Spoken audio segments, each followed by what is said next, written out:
Hello and welcome to your free session all about birth prep.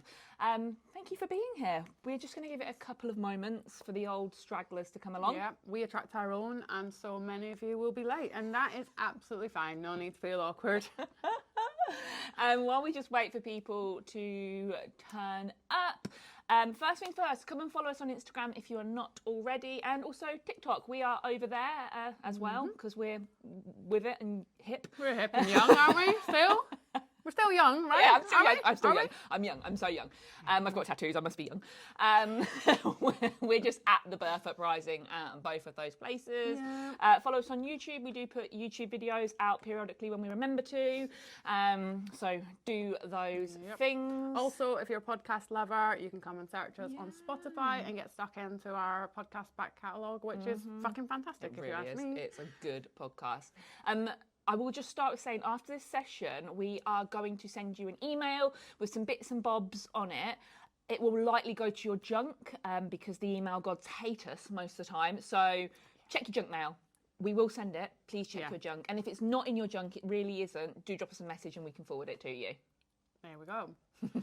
So we should probably touch on kind of what we're about, how we started this, kind of what is our expertise. Who are we? Who are we? And why do we give a shit about you and your babies? Because we really, really do. So we'll start with, we are Jade and Alex and we run the Birth Uprising. We found the Birth Uprising coming up to a decade ago. No. After the births of our second children, because first time round we both had births that on paper were fine. It was fine. It was fine. You had an induction. I had a birth that on paper seemed brilliant, but I had really bad postnatal depression afterwards and I felt shit about it and I never wanted to have a baby again. Then I had my second and it was the most glorious experience. I never thought that I could come out of birth being like, goddess, honestly, I feel fantastic. Where is my statue? Why is nobody bowing at my feet? I don't quite understand it. And I thought I was the only one to have ever experienced a birth like that. Alex and I have known each other since we were 15, little emos, fancying the same boys. It was a time. And she had her second around the same time as me and came away basically feeling the same. Same sort of experience. And this is the thing, that our births first time seemed fine and you really don't know what you don't know. Like, you just thought that was birth, right? I just thought that was birth. You had to get through it. It fucking hurt. Thought the same. I thought it was something to suffer through. And ultimately, that's what we've been told our whole lives. So when we experienced that, we thought, well, how else could it be? And then we sort of started to learn just bits and bobs, the sort of stuff that you'll learn through this session that started to open our minds to, like, actually, there's a lot of things that I could have controlled in that experience that I didn't know about, so I didn't have that option. And actually going into it prepared, knowing what you want, knowing what impacts your birth and what helps it, what hinders it, and how you can help it to, like, kind of flow freely, it helps your confidence, and that in turn helps the way you birth. And approaching my second birth, I was so excited and I never would have thought that that could have happened. Second time round, we had the same birth on paper. And for me, it was really pain-free. I had no idea. I really thought that I was early on, and then all of a sudden, a baby was coming out of my vag. Like, it was literally, it was that quick. So yeah, I could not stop raving about it at that point. We started kind of getting our heads together. We're trying to exercise these little toddlers in the parks. We're standing there with our babies in the slings going, how can we have more people that can understand that when you really know what you're doing with it and what you can choose and what your options are, you can kind of go into it, any type of birth. And I promise you, if you're sitting here thinking, well, I couldn't have a straightforward birth, whatever, one, that might not be true. Actually, a lot of the things that we think we know about pregnancy and birth are misconceptions.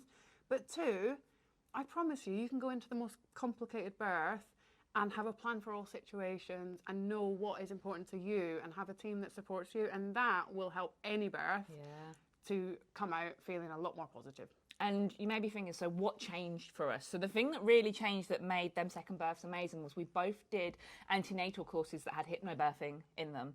That changed everything for me, just understanding how my mind was getting in the way of me, understanding all of my rights. And this is what we have built. We have built an antenatal course that has hypnobirthing elements that mean that people can go into their births just feeling ready for it, not laying awake at night like, oh my God, I've got to squeeze a baby out of my vulva. Like, that's a terrifying thought when you really think about And it. when you don't have a toolkit that's going to help you to get through it, then why would you go into it feeling like this is all going to be swell? Yeah, we loved it so much we had third children. Big mistake. Big no. It wasn't the birth that was the problem, it's just having 3 children. There's a lot of children. So many. But I love giving birth. Genuinely, giving birth is one of my favourite things to do. I feel so powerful afterwards. I don't have pain-free births. I feel what is happening, but it's a different kind of pain to what you're used to, and we will touch on that a little bit during this. But I feel incredible afterwards, and it's made me the person I am today. It's made me more resilient. It's certainly made me a more confident woman, and it has meant that I really go into much of my life now with a real, like, I can fucking do this attitude. Yeah. And birth gave that to me, and I just want that for everyone else. So that is hopefully why you are here. We've supported thousands upon thousands of people over the past nearly decade to birth their babies in their way. And their way may have been spontaneously, via an induction, via cesarean. We don't get paid extra if you birth in a certain way. I don't care how you birth, I care how you feel about how you birthed, and that's what matters. And over the last 5 years as well, we have trained over 200 people to go off and teach their own clients how to bust their birth. And we get amazing feedback from everything that we put together. So I hope that you will stay here and take in the tips that we have got for you. And we hope that you will leave this session feeling like, do you know what? Maybe I feel pretty good about this birth. yeah, this I might think be all right. There's some potential for a good time. So, yeah. So during this session, what we want is to give you our top tips. We don't have long here with you. We've maybe got half an hour. And during that time, there's so much we want to tell people. There's hours and hours we want to talk at you for, but we don't have that sort of time. So we want to talk to you about the things that really matter, that we've seen with thousands of people really impact how they go on to birth their babies. Yeah. And you can take these tips and from today, start making changes to your mindset, your birth plans, to really feel good about your birth experience. Absolutely. So let's go. Firstly, we have got fear. Now, obviously, we come from a society where it's quite normal to fear the birth process, but as a result, our birth process in this country is quite terrifying for a lot of people because fear actually really fucks with birth. And we would love for you to all be heading into your birth feeling confident, feeling ready, and kind of assuming that it's going to go well and then being prepared for if it doesn't, rather than going into it assuming it's going to go badly. So for many of us, we are scared of birth. It is what we've heard, but it does have a detrimental effect on how our body works because fear does impact that birth process. So what we want for you is to kind of understand how that works and then start working on not feeling scared of it. Now, we like to use kind of examples from everyday life for this to kind of work out what you were scared of and why. So right now, very quickly, I want you to imagine that you're sat where you are and in comes a bear. Massive, big bear. It's huge. Now, you are probably going to be scared of the bear because it looks scary. Massive teeth, huge claws. It's growling at you. I think bears growl. That's what I'm saying it's going to be doing. That's what I hear. That's what I've heard. And it's going to come into you and you're looking at it and you're thinking, okay, that's a bear. That looks scary. Okay, I've heard that bears are not great. I've seen documentaries of bears tearing people limb from limb. And what's going to happen is your body's going to go, right, from everything I know in my brain about bears, and this happens like this, I am going to set off my fight or flight mode. Now, this is called your sympathetic reaction, and this is going to go off. And what's going to happen is your body's going to start producing adrenaline, and it's going to start breathing like this. And you're going to try and get away from that bear, or fight the bear. Don't fight it. Don't do that. Don't do that. Shit idea. Yeah, really bad idea.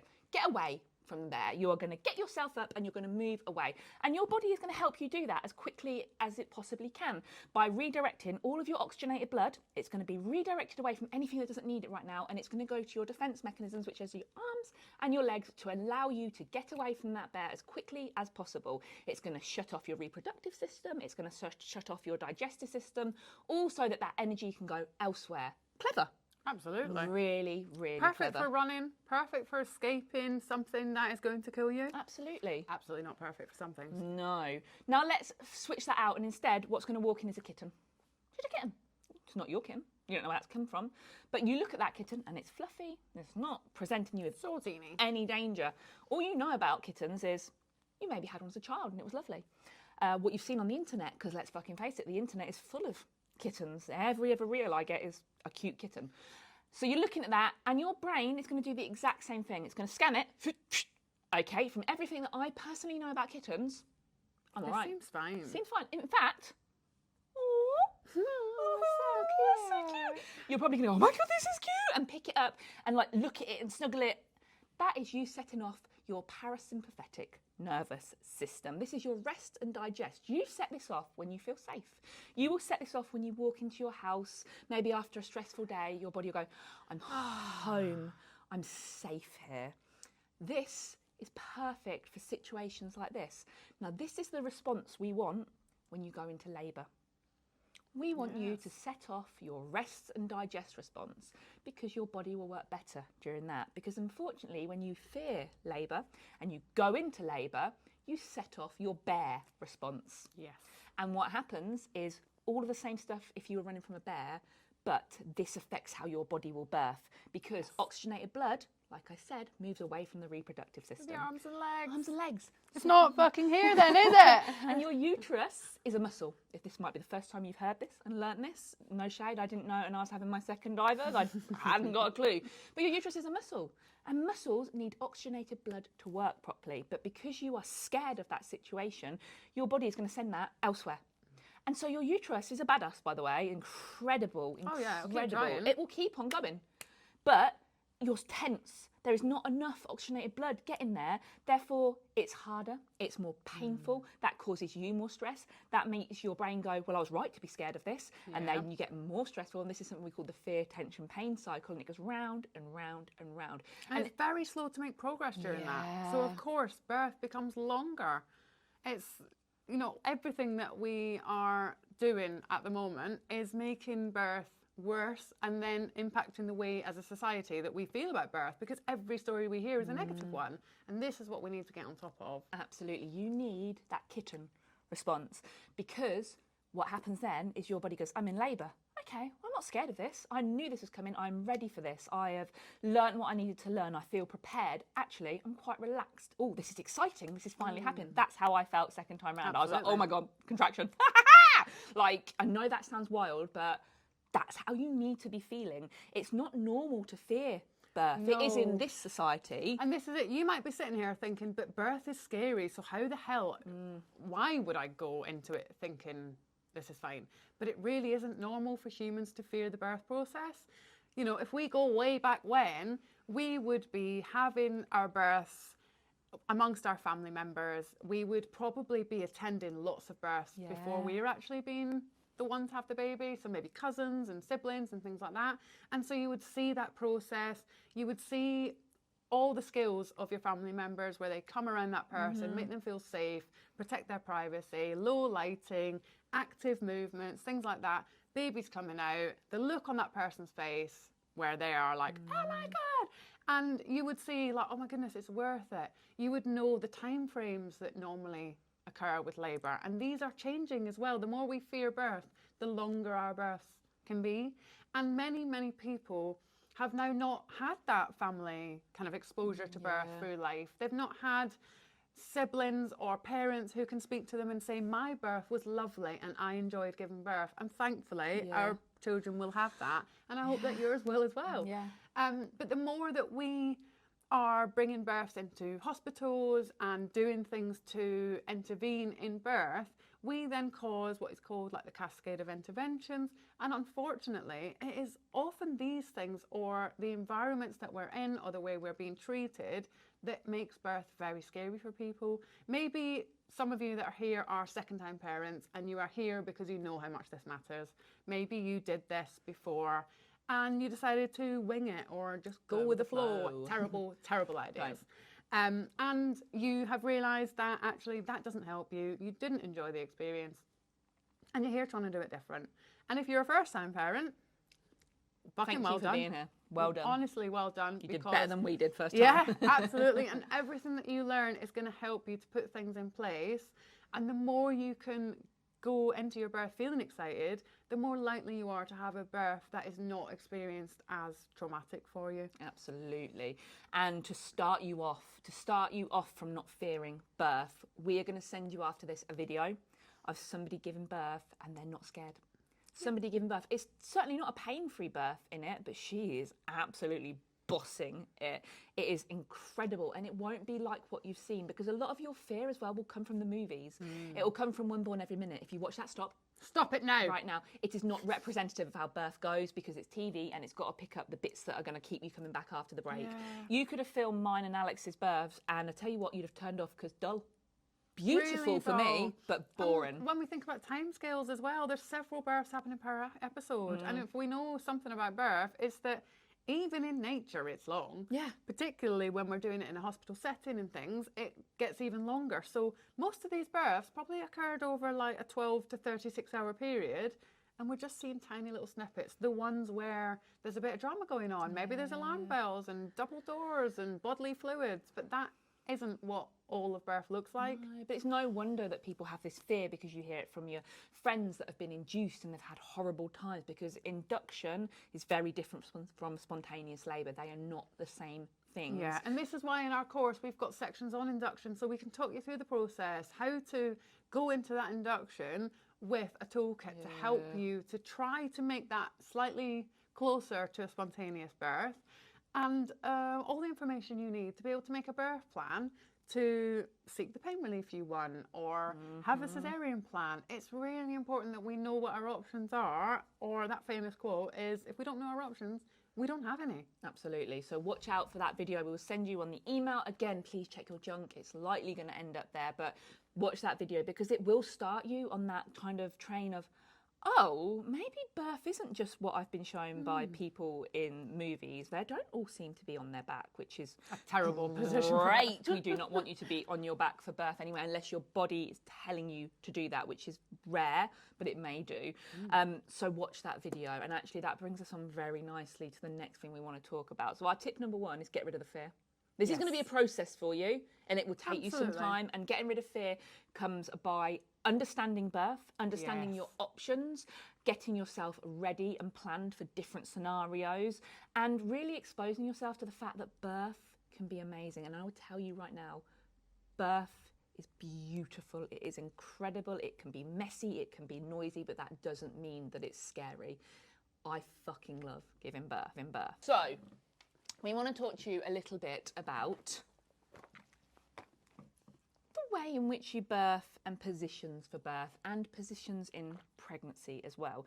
So one of the main things we see with people that are wanting to have a spontaneous labour and then they really struggle for it, or people that are having an induction and it's just going really slowly, is the position that people are told they have to be in. Even in today's society, where we know full well that being on your back reduces the room in your birth canal by up to 30%, means that we are working against gravity, means that you are more likely to tear, means that it can be more painful, it can take longer. Even though we know all of this, many people are told you have to lay on your back, and it's utter rubbish. A good midwife, and let me tell you now, We know there are plenty of them. we have many midwife friends that are the most incredible humans. We are not here to healthcare professional bash Not at at all. all. We love a good healthcare professional, but there are still some out there that think you have to be on your back. You absolutely do not have to be on your back.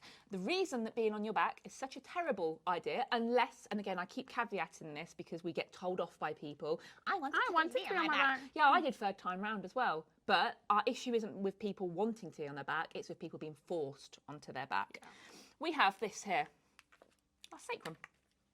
Now, this moves. Now, you might have seen pictures, and if you haven't, search afterwards. Yeah. When people are upright, forward and open, we refer to this as UFO, it's how we should be during birth, you will see this bone. Actually, we should be during life. It really is part as of the well. problem. You will see on pictures this bone pressed into the back of people that are birthing upright because it moves out the way. And when that moves out the way, if you see there, that's you lying down, right? So It can't move. there's not any room there. That cannot move. But if I remove my hand from there, and if baby's head was to come through, what would happen is that moves out the way. And it is flexible. You have hormones going through your body that literally make all your ligaments and bones more flexible. It's very, very clever. Relaxin is a very, very clever hormone. Our body isn't silly. We've got this cocktail of hormones through us, making the birth process happen when it is set up in the right way to do so. But being on your back, it reduces that room in your pelvis. So our top tip, move instinctively. Listen to your body. If your body is telling you to flick your hips, there's a reason for it. If your body is telling you to sway, there is a reason for it. Or whatever it is, there's probably a reason. Your body and your baby are actively working with you to get this baby out. So our babies, when they are in there, they need to make lots of twists and turns to come out. I think a lot of people have this really kind of skewed view that what happens is a baby comes out and they just flop out. And until they're out, they're not an active participant in life. But actually what they do is they use their feet. Oh, I felt that a lot in my third birth. So they push and they push down. So when you are giving birth, what's happening is your uterus is actually shrinking. So those contractions are making your uterus smaller and smaller. So your womb is getting nice and tiny, and baby is pushing. And they almost help push themselves out. And it is a dance. Like you're definitely having a dance. And what happens is baby is born, and they're born facing your arsehole. Not by accident. Not by That's accident. great for their microbiome. Definitely look into microbiome for your baby's immune system and stuff. It can be really powerful. It's really clever. You've got microbiome inside your vagina as well. Ingesting that, getting it all around their face, all up in there is really, really helpful. Sugars in breast milk that interact with these things that are in baby's mouth and nose. It all is, pretty perfect. Yeah, it really is. So baby gets to this point, but what they actually do, and this is the baby that does this, along with like the contractions, they turn because think of your vagina as a slit. Your vagina is a slit, okay? So for baby to come out, it makes much more sense that their shoulders come out that way, because that is, if your vagina is a slit, that's the right way down. Otherwise, whoo. So they're coming out that way, and they've got to move to do that. If you are just laid on your back, it's so much harder for them. But if they're upright, you're working with gravity as well. We kind of like to think of it a bit as a tomato ketchup bottle. If you had ketchup and you wanted to get it out and you laid it on its side and you were patting it, nothing's going to come out. Whereas if you hold it upright and just loads more is going to come out. You are a ketchup bottle and your baby is the ketchup. But don't let anyone hit you. Yeah, don't let anybody smack you on the arse to get the baby out. It's really not going to help you whatsoever. Inappropriate. No. So that is our next top tip, is move. Get up and move. You should not be on your back unless your body is telling you to be on your back, which is not likely. It's actually not as likely as we're made to believe by the movies. And this is the thing, it will make your birth more efficient, so likely faster. It's going to make it more comfortable because you're going to be able to distract and move and deal with the pain that way. You might already know, maybe you have like period pains where you kind of find yourself swaying. We do instinctively have these things built into us to be able to deal with this. And the pain of labour, say pain, but we are expecting a lot more pain than is actually normal. And we're going to move on to talking about pain in a second. And a lot of the time the pain that we're experiencing is because of, as we've said, the environment, who's supporting us, but also what else we've got to focus on. If we don't have distractions, if we don't have movement, then that makes it all very intense because we're directed to it. And the last thing I want to say about kind of position-wise is that if you do feel like you want to lay down, if you do decide you want an epidural, by the way, you do you. Yeah. There's no birth is only okay if you don't have any pain relief. Have what the fuck you want to be comfortable, absolutely. If you do decide to go for that, get yourself a peanut ball, because actually there is some really interesting research that tells us that if you were to have a peanut ball during an epidural when you're laying down, you're more likely to give birth vaginally and have less interventions. So really worth getting yourself one of them, seeing if where you wanted to birth has them, because they can be really, really helpful. So yes. Third thing we really want to talk to you about is pain. Because I think many of you will be here because you'll be thinking it's going to be really painful from what I've heard. We are never going to lie to these people, are we? No, we're never going to tell you that not. if you do this, you will have a pain-free birth. For most people, there are sensations, there is stuff happening that feels painful during labour. But we always like to say pain and suffering are two very different things. Yes. And actually, the way that we are birthing, as we've mentioned, is contributing to more pain, is contributing to longer labours, is contributing to that fight or flight reflex being set off whilst we're trying to birth our baby, making everything slower, less efficient, making our mind think about it and question it. And that's part of what is the issue with modern day birthing, is we question things. We want to time contractions, making them feel so intense, so painful. Don't do it. Please don't do it. No. But we want to know. We love to calculate and we love to time and we want to know how we're doing. And ultimately that can mean that our mind is very, very present, where actually in nature, we would just be sort of getting on with it and probably in a bit of like a Zen state. And we can do that when we're surrounded by people that support us and in an environment that supports our hormones, and when we're feeling good and feeling respected throughout labour. And actually, as soon as those things are out of whack, birth becomes very painful very quickly, very intense, and that is when people start to feel like, I can't cope. And then that failure to progress comes in, and people end up having interventions to bring their baby in, which ends up being a less positive experience for people, because people feel disappointed. And a lot of the time, they don't understand what went wrong, because a lot of people are going into birth completely uninformed about this. I've recently seen somebody describe kind of like what you were just saying as dominoes. I wish I could remember who it was that said it, but somebody basically said, if you think of birth like dominoes, and you've got to line them up just so the next thing falls. So your first thing is you've got to have as much oxytocin as possible to get labour started. Now, you cannot have oxytocin if you are full of fear. Oxytocin is an amazing hormone that you get when you feel loved, when you feel safe. It is physically blocked by a hormone called adrenaline. So if you have adrenaline, what that essentially does is that moves that next domino there.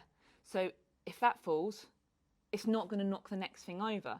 So this is when we start having interventions, because things aren't being knocked over. But to have this just so, you have oxytocin, and then that knocks that over, and that creates your contraction. And then that contraction creates a feeling of, oh, this is happening, and that creates more oxytocin. So if we can get you not fearing the pain, we can get all them dominoes stacked up so that they just fall, and the next thing happens, and the last domino is your baby is born. We need things lined up in a certain way for your birth to work. And actually, the more we fear pain, the more worried we're going to be about it. And we're not going to be creating the right circumstances we need for labour to start and carry on as it should. Now, I think with pain, the first thing is to say you probably will feel something, but it's looking at that pain. In life, a lot of us are quite happy to be in pain for certain stuff. I mean, yeah, absolutely don't mind it at all. I wouldn't say happy, but I like the result, in the same way that I'm not happy about labour pain, but I love the baby after. And there's so many coping techniques that you can have. I think as well, like, we liken it to like marathon runners. When you run a marathon, towards the end, probably hurts. Probably hurts quite a lot. But from the first like little step forward, someone's not going, oh God. I mean, surely the start of running a marathon is like running for a bus. Do you know what I mean? And it doesn't hurt just because you've started running. Well, if it does, you probably sort your life out. Yeah. But it's like anything. If when we pick something up, that doesn't necessarily hurt our muscles. But when we lift weights and we, are picking up a heavy load and doing that repetitively, at a certain point, our muscles will start to tire, and tired muscles feel pain. Of course, what leads to a more tired uterus? A uterus that is trying to work when we are in fight or flight.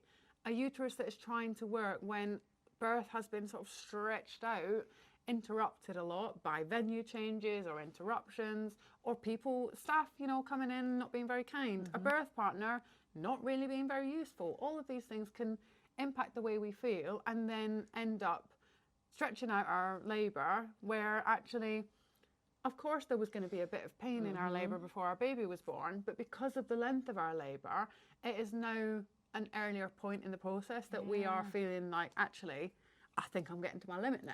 Positions as well. So if you're on your back, that's more likely to make it more painful as well, which then means, obviously, because your uterus is trying to push your baby out when you are flat, that then means that it's trying to do it for longer, it's having to work harder. So there are things you can do to help with the pain of it. It is moving. It's instinctively moving is one of them. Getting rid of the fear. That is also one of them. Distractions and stuff as well. Distraction techniques, and looking at ways in which you can help that before you get to the hospital. Staying at home for as long as possible is more likely to be a more comfortable labour as well. So it's looking at, okay, so I often liken it to if I have a headache and I'm trying to get on with my life, and Alex goes, "How's your head?" Oh, all right, okay, well, I had forgotten about it because I was getting on with stuff. That's what Alex means by distraction techniques. If we have stuff to kind of get our mind off of that, then that's going to be a lot easier to deal with the pain of it. If you just sit there going, it hurts, it hurts, it hurts, it hurts, it hurts, it hurts. Same as if you were running a marathon and you were going, I'm running, oh my God, how much longer have I got left to run? Right, okay, there's still, oh my God, there's so many miles left to do. I don't think I can do this. You're not going to run it.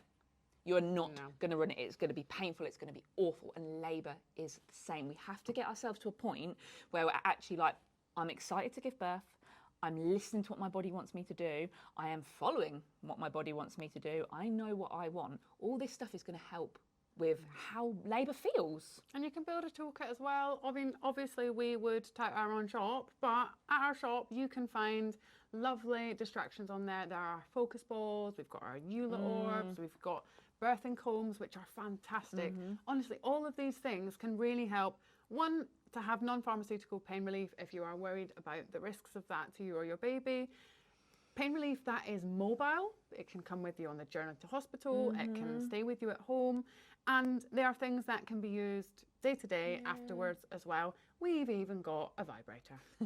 Very good for pain And relief. you Do should know use why? it. Because of oxytocin. When you orgasm, you release oxytocin, and oxytocin helps with that. What we are saying with regards to pain is, like, our tip is reframe it. We are okay when we are lifting weights. You know, what do they say? Pain is progress. Feel the burn! Because you know sometimes you've got to feel it to kind of get to the outside, like what you are trying to get to.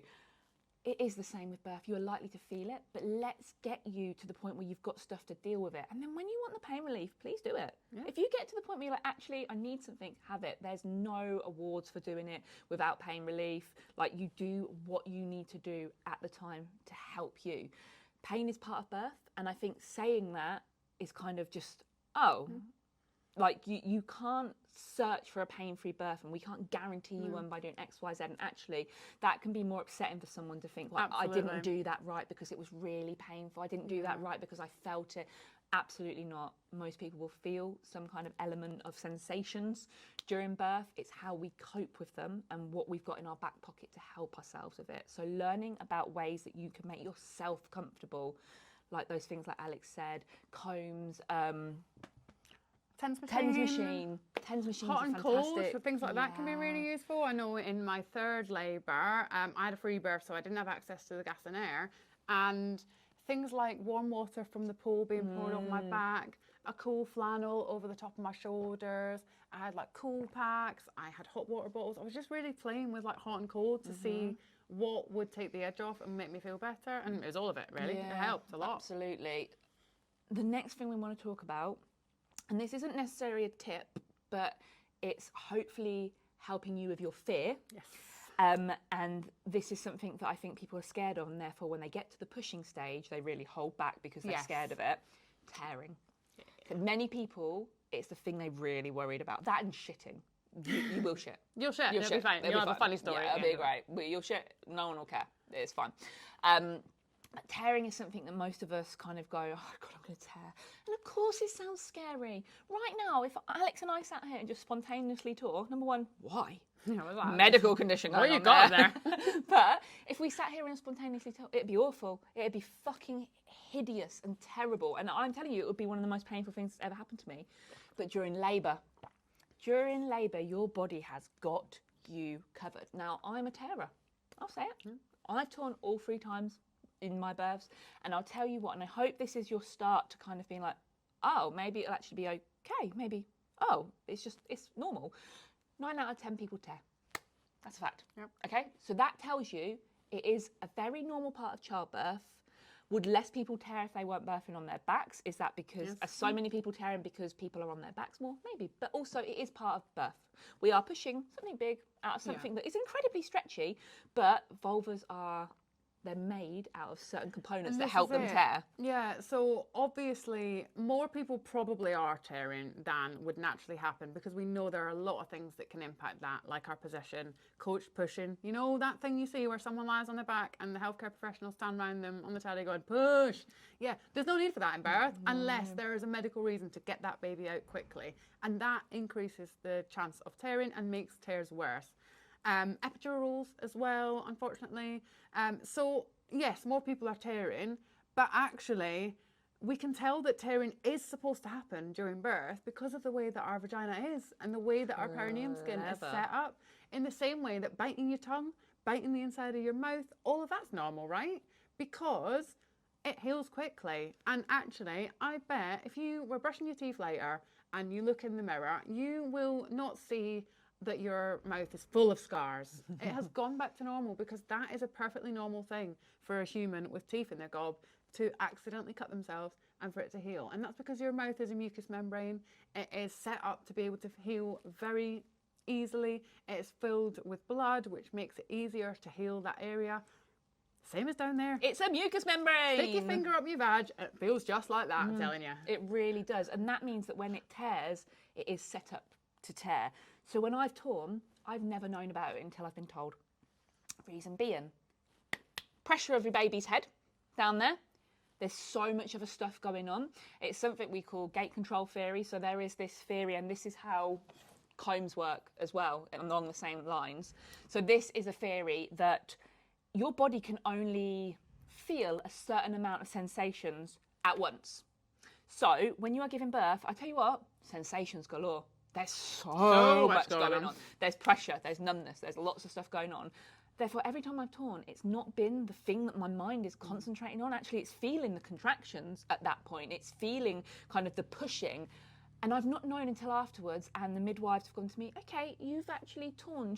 Would you like stitches? What would you like to do? And I've gone, oh, have I?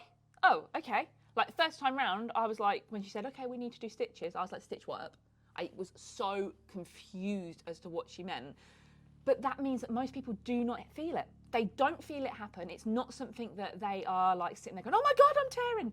It's just not something you're very aware of.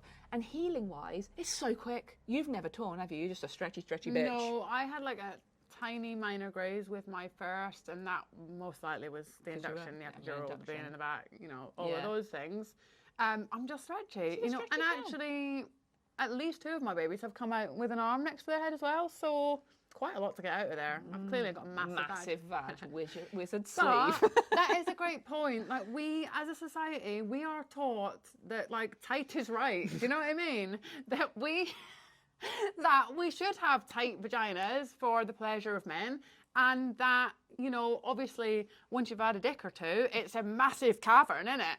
But it just simply isn't the truth. We are actually capable of stretching out our vaginas so much. Think of them like a pair of tights, where actually they can really stretch out and not have caused any damage at all. And it can go right back. So I'm sorry, it doesn't matter that someone's had lots of kids. It doesn't mean they've got a baggy fanny. Absolutely not. It really doesn't. Healing wise as well, our top tips for healing, because many of you will tear. It's just how it is. You are unlikely to feel it. It's not going to be the thing that you are really concentrating on. It's not that bad. Get in the stitches as well if you decide to have them. You don't have to have them, depending on what degree tear you've had, especially. But you will, when you get the stitches, they'll give you an injection and you can have some gas and air. Honestly, while of a time. And don't let them do it without. No, and they will sometimes try, but say I want it. Tell them I'm a human being. Yeah, I don't want that. I don't want that. So healing wise, rest. That is our biggest thing. Spend as much time laying down, chilling out afterwards. The less pressure that she can have on her, the better. A peri-bottle. Peri-bottles are fantastic. You squeeze it when you're having a wee. It means it does not go into your stitches. It doesn't hurt. It's really great. Put some lavender and tea tree oil in there. Really helps. And your vag smells fantastic. Like, what more could you want? And it stops you from dreading going for a piss, which a lot of people do. Really, really does. If at any point it feels like something's off, get checked out. Don't be like, no, please, you need to go and be a nuisance. Yeah. You're not being a nuisance, but if you need to, go and let people know I'm not okay. You don't need much for tearing. Your body has totally got you covered with the recovery of it. You just need to give it the chance to do that. If we're getting rest, getting good nutrition, and our immune system as well, there's nothing that will stop our body from healing. And if you instinctively feel like healing is not going well, definitely get some help. Absolutely. And don't fear tearing, because like we said before, what does happen is people are scared of it and they get to that point that I don't want to do it, I don't want to do it. And it just makes it harder and worse. And you just need to know, I'm unlikely to feel this. Actually, my body is set up for this. I'm a badass bitch, and go with it. So the next tip we want to give you is breathe. Now, Seems like it. seems Does that say it? like a really normal thing to want you to do. But what we have during birth, and especially when we are scared of birth, is many people do this. And we've said this again, there's a running theme through this, but your uterus, it is a muscle. It needs oxygenated blood, and doing that is not going to help with that. We also doing that is going to tell your body you are in fight or flight. You are going to release so much adrenaline. And if we look at oxytocin and adrenaline like a seesaw, we can control it with our breath. So if we are adrenaline, it's going for it. It is the winner. However, if we breathe deeply, what we're telling our body is we are safe, because we don't breathe like this when we are scared. Yeah. We You breathe saw like that bear coming in, you're not going to start going. You're going to start going, oh my God, it's a bear. But that's for a really good reason. Our Yeah. body is set up to do the right thing based on how we behave. Absolutely. So, breathing wise, we are going to teach you a bit of a breathing exercise here. This is what we call chilled out breathing. It's really, really simple. It is based on something that the Army, the Navy SEALs, many places do when they know that being in a state of fight or flight and panicking Won't help them. won't help them, isn't going to be very good. So it's really, really easy, and this is one that you can use at any point during labour. We do teach certain breathing techniques for certain parts of labour. This is just kind of a good overall, Yeah. really. This is the one that you will use for the rest of your life. Absolutely. When your toddler's annoying you because you've given them a pink cup when they wanted a pink cup, but now they don't want the pink cup. Mother-in-law comes to visit. Yeah, you can use this, and it's really simple. It's in for 4, out for more. We tend to go to 7 or 8. So whatever kind of works for you. We'll go to 7 for this one. Why not? Because that's what I feel like we can do. So, really simple. The first thing you want to do is get all of that air out of your lungs. And then we're going to go in for 4. And out for 7.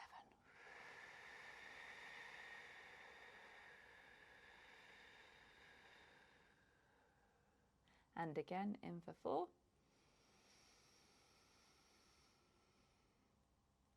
And out for 7.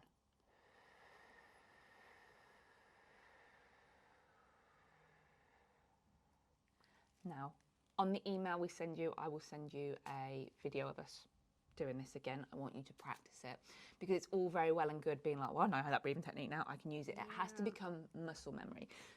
We get messages, I would say at least twice a day, saying, I did not realise how much those breathing techniques were going to work. I birthed a 10-pound, 8-ounce baby at home with breathing techniques.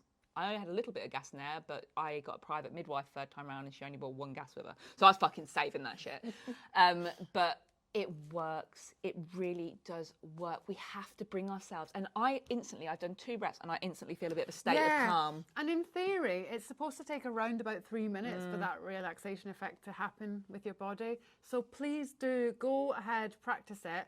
And when you've done it for longer, you will really see the benefit. Try it in a stressful situation. Try just going away for 5 minutes, doing the breathing and seeing how you feel. Absolutely. So yeah, learn breathing techniques, learn how to do that. Birth partners, hello, if you're there. Hi, I really hope there's at least a couple of you here, because you are magic. And you can make or break this. You really can. So just very quickly, I want to talk to like birth partners. You've been given a bit of a bad rep, and I think some birth partners, probably not you because you're here watching this to begin with, so round of applause to start with, but some birth partners play up to this and kind of like, hey, I'm a bit of a geezer and a bit daft and all, and it's not helpful. The birth partners that are here are probably more likely to want to know what is going on, to learn the same things, and that is the key with birth partners. If you do an antenatal course, go together. You have to be involved in everything. You've got this bad rep of being dickheads. You've got this bad rep of falling asleep, of leaving, going for a cigarette and the baby come in. You know, it shouldn't be that way. My birth partner, my husband, he's incredible. Like, our second child, when she was born, that brought us closer. Like, our relationship is better since he was the most incredible birth partner. And he has bragging rights for that birth, because I'm really sure that without him, I wouldn't have done it. There was one point, it was my second birth, my favourite birth. I loved everything about it. But I felt myself getting a bit panicky, and I started to... And my husband did all of our hypnobirthing course together. He really, took into account everything that we'd learned, and he saw me panicking, and rather than being like, "Oh, what you doing?" he came down and he just started taking these deep breaths, and I didn't even realise it, but I copied him. And it took me out of that state of fight or flight and just let my body carry on doing what it needed to do. I felt safe. I'd got the person I love there. He was there with me. You matter. You really, really matter. A supportive birth partner is vital to this process. It really is. Remember what I said at the beginning about people way back when being surrounded by confident, competent people who loved them, and that made birth go a lot smoother. It really, really did. So, birth partners, you matter. You Get really involved. matter. Learn those breathing techniques. Learn everything together. Write the birth plan together. Yeah. Learn the course together. Get inside her mind. Why is this important to her? What is it that she wants to get out of this? Because you can help facilitate that, but you cannot do that if you don't know what's going on. Absolutely. So yeah, learn that. The next thing I want you all to know, and this often people can be a bit like, I'm not sure because of the way that our kind of society is. I want you to question everything. Question what we're saying. Yeah, absolutely. Google Please. it. Research it. We are not every healthcare professional is born equally. No. So you will have one healthcare professional tell you you're not allowed, and you'll have one go, absolutely, we can support your choices. That seems like a lovely idea. That's the law. And yeah, and depending on which room you walk into that day could really depend on how your birth goes. So if someone tells you you're not allowed, number one, that's a red flag because it's your body, you're allowed to do what you want. That phrase should never occur in any of your maternity appointments. Absolutely never. It could be we don't advise. That's a very different wording. But you can That's still outside ask. of our policy. Yeah, absolutely. But you can still ask, that's really interesting. Is there anywhere I could learn more about that? I really recommend some websites to you that you can go away and learn more about birth. These are from midwives, these are from researchers. There is Rachel Reed, she's incredible. There's Dr. Sarah Wickham, and there's Evidence-Based Birth. These are all places you can go, and they don't just tell you their opinion, they back everything up with facts. It's not, I think you should do this. It is very like, impartial, that's the word I'm looking for, isn't it? It's very impartial, and they just talk to you about the facts. They will tell you the truth, which way, that way. And link through to the study that found this as well. Question. You need to question stuff because too many people are being told, oh, you've had a cesarean before. Yeah, you couldn't have a VBAC. That's a lie. Oh, your placenta stops working at 42 weeks. Nothing. That's a lie. That's a lie. That is a lie. And I think sometimes these people aren't realising they're lying. They don't know they're lying because they don't know any better. And some people, they learn however many years ago and they hadn't been to medical school since then. And so they're learning on the job, but what they're learning isn't actually backed up by evidence. Yeah, and do you know what? The more the NHS struggles, the more people's learning falls behind because they haven't got time to get on top of this. Absolutely. They don't feel well enough to be doing it outside of work. They are coming out of work and they're getting on with their lives. 100%. They're trying to heal and recover from They everything. really So are. it's really important that we do all the research necessary for our circumstances. Find out what would work for us. If something has come up as a tick box, maybe you've got a high BMI, does that actually impact the way that you want to birth? Or is it just blanket BMI, let's just ban her from all of this? Because actually you wouldn't believe how much that was the case. You need to become the expert on you and your body, and the healthcare system can be an expert on all the things that they can do to help support that, and they don't need to be the ones planning your birth. Absolutely not. So we really want you to question stuff. And that's not us saying you have to say no to everything. No. There might be something that you're thinking, something doesn't feel right. And you keep getting told, no, you're fine, you're fine. Yeah. Question that as well. You know your body really well. You know your baby really well. I just want you to know that just because you're told something, it doesn't actually necessarily mean it's the truth. And it's not your only option at all. There are many options out there, but if you don't ask for them, You're certainly not getting them. I'm not getting them. Our final tip, which may seem a little bit like, well, you would say that, but I don't care where you do it. Obviously, we've got ours, but And that's the best one. And that is the best one, and it is put together through knowing a lot and having taught thousands upon thousands of people. But please go and do an antenatal course, do a hypnobirthing course, do something that is actually going to do something about all these things we've spoken about and go way, way beyond and look at all of the mind. It's going to look at your options. It's going to talk you through your rights. It's going to talk you through different circumstances. It's going to talk you through special circumstances. All this stuff matters if you do not prep yourself. If all you do is this session and go, well, that's enough. It's not. It's really, really not. Read the books, do the courses. knowledge is power, and it really Absolutely. is in a system that is, let's face it, overloaded. There is not enough people. There is not enough people working within it. You really have to take charge. The people we see having positive births, not coming out full of birth trauma, are people that have spent time learning about their circumstances. And the way they birth their baby is varies irrelevant. so much. We've had people who have planned home births who have ended up actually opting to have an induction that has ended in an emergency cesarean, and they've felt fucking fantastic. They've realised that they were the person that called the shots. They knew what the options were. They made the decisions, and ultimately it was them who kept their babies safe and not anybody else. Absolutely. So please find one that works for you. If you think we are the gals for you, we would love you to come and do our birth prep course. Our birth prep course is a full antenatal course with no nonsense hypnobirthing involved as well. It is got many sections about so many different things. We talk you through your mindset. We talk you through birth. We talk you through birth from start to finish, your options. We talk about monitoring. We talk about appointments. We talk about pain relief. We talk about pain itself. We talk about lots and lots of different things, including induction, cesarean, birth planning, after the birth. All of our course also comes with a free postnatal course as well, which has a baby massage course in it, a full one. It has a breastfeeding course, a bottle feeding course. It also has weaning when you get to that 6-month stage and you want to start weaning baby. Slings. We've got you covered because it matters to us. I'm likely to never meet you, but you genuinely matter to us. It matters to us. Might see you on a call. We might see you on a call, yes, because if you do our course, we also do monthly calls, which are optional. Come or don't. We have a call every month with a midwife, and then we do a call every month as well. So you come along and chat with us. You can ask us anything. You can ask the midwife anything as well. We know that appointments are too short and you don't get a chance. And actually, we see so many people at these calls, and it is amazing to get to chat with people. So maybe we will see you, and that would be lovely. But it matters. It matters that more people are getting the birth they want, because I'm sick of seeing people come out of birth feeling like they failed. Feeling like a smaller person, like they have diminished in some way, that they didn't do well enough, that they, you know, they often attribute anything that happens in their birth to a personal failing, and it is very rarely that way. As we've said, it's often that fear that we have, that society has given us, that lack of support from a knowledgeable birth partner, and the way that our environment is set up.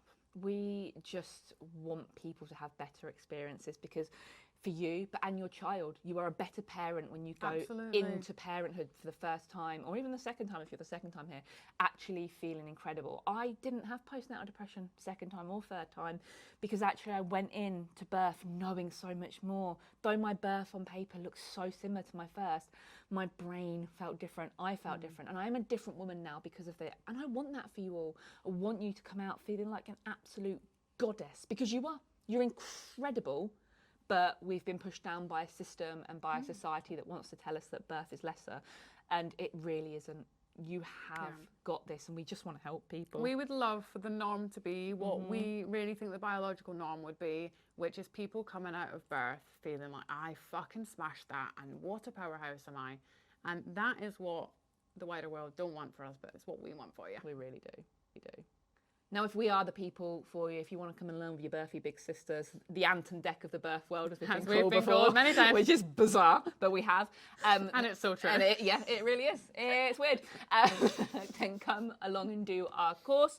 We will send you an email afterwards with the link to come and do it. But we also want to give you a code, because the other thing that's important to us is that this is accessible for everyone, because a lot of courses are really, people are priced out of it, and we never wanted that for people. She used to be a povo. She used to be a povo. Some months we still are.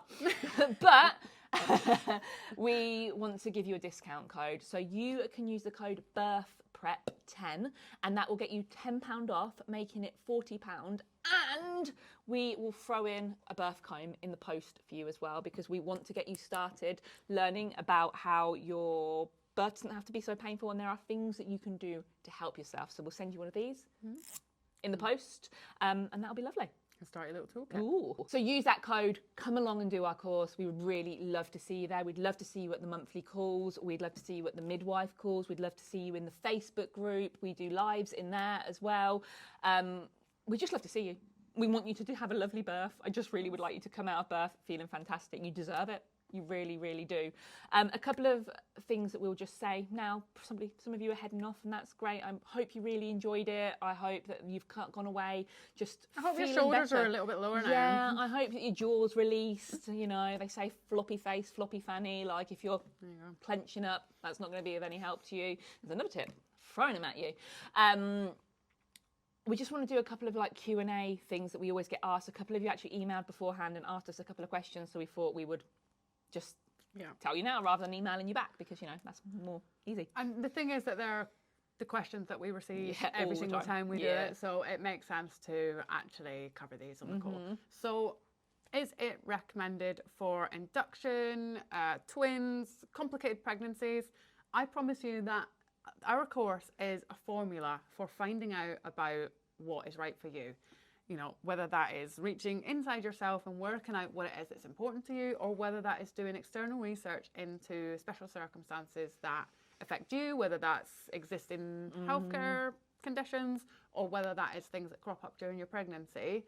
It's a formula that can be used for any birth. As we've mentioned, we talk through induction and cesarean. We think that everyone should learn about these things, because at any time something can crop up in our pregnancy where we opt to birth in a different way, even if it isn't what we're thinking all through our pregnancy. And the more we know, the better we can do if we decide to go for these things, and there's no more panic like, oh my goodness, I didn't do that part of the course.